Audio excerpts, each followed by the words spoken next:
बिस्मिल्लाहिर्रहमानिर्रहीम। Dear students, अस्सलाम वालेकुम। आज एक नए एपिसोड के साथ हाजिर हुए हैं। First year chemistry first time chapter number 6 first part, उसका टेस्ट है, उसको डिस्कस करते हैं।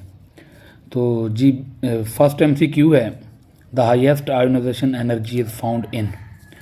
तो इसका चार्ली ऑप्शन है नोबल गैसेज। नोबल गैसेज में कंप्लीट ऑक्टेट होता है, ठीक है। या हीलियम की बात करें तो उसमें 2 इलेक्ट्रॉन पर एक ही शेल और उसमें 2 ही इलेक्ट्रॉन होते हैं और वो स्टेबल होता है।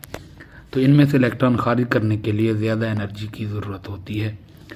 इसी वजह से नोबल गैसेस की जो आयोनाइजेशन एनर्जी होती है वो ज़्यादा होती है।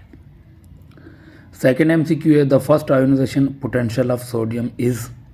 तो अल्फ़ा है जी ग्रेटर देन पोटाशियम, क्योंकि पोटाशियम एक ही ग्रुप में सोडियम के बाद आता है, नीचे आता है। जैसे टॉप टू बॉटम हम जाते हैं तो एनर्जी कम होती है, तो लिहाजा जो ऊपर वाला होता है उसकी एनर्जी ज़्यादा होती है, तो सोडियम की पोटाशियम से ज़्यादा होगी।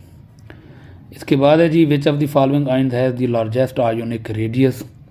तो ये जो गिवन आयन्स हैं, तो लार्जेस्ट आयोनिक रेडियस जो लेफ़्ट साइड पर और बॉटम साइड पर होगा वो होगा उसी का ही, तो वो है सोडियम प्लस Na+ का जो है उसका लार्जेस्ट आयोनिक रेडियस है, जो कि 95 पिकोमीटर होता है।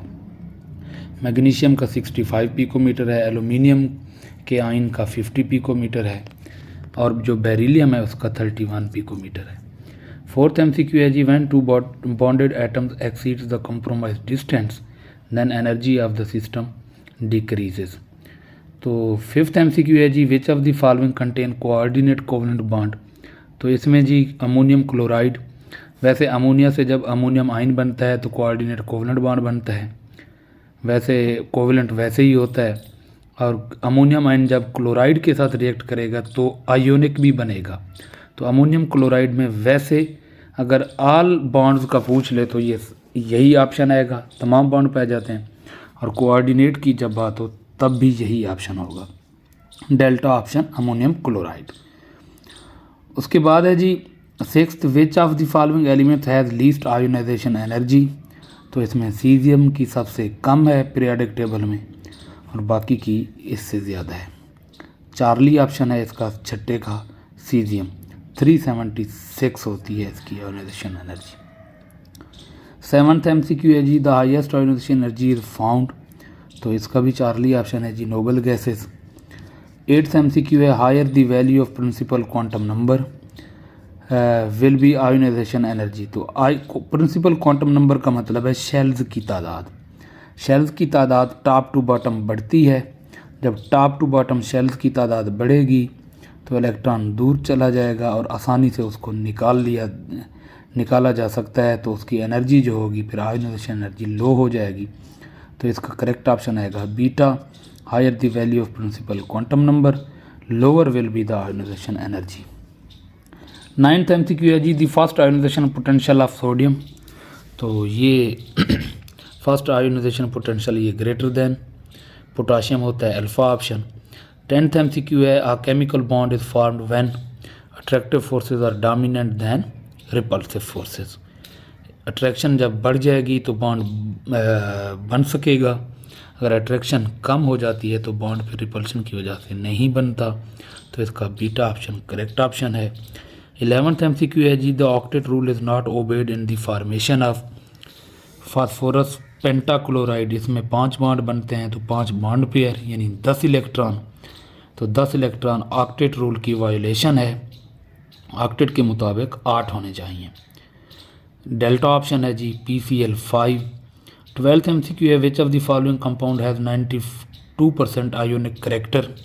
तो ये है जी सीजियम फ्लोराइड। सीजियम फ्लोराइड इसमें 92% होता है, और ये मैक्सिमम भी इसी का होता है, इससे ज़्यादा किसी का आयोनिक करेक्टर नहीं होता, और एब्सोल्यूट वैल्यू 100% वाली भी नहीं होती। Beta option caesium fluoride. 13 है जी, the measurement of attraction of nucleus of an atom for extra electron is known as electron affinity. Beta option है जी।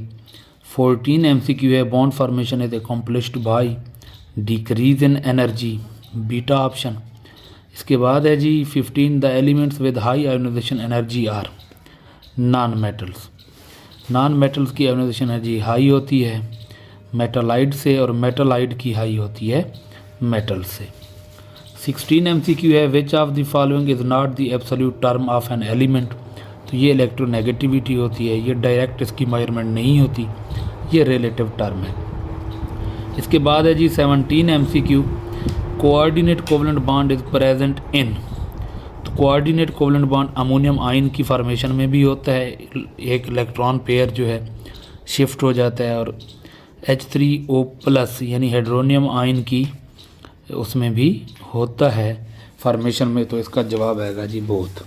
तो ये हमारे 17 MCQ थे। नेक्स्ट फिर आपने 10 शॉर्ट क्वेश्चन अटैम्प्ट करने थे। अगर किसी ने short question to the point लिखे हैं और अच्छे तरीके से एक्सप्लेनेशन दी है तो पूरे नंबर मिलेंगे, अदरवाइज़ फिर आधा नंबर या 1 नंबर काट लिया जाता है।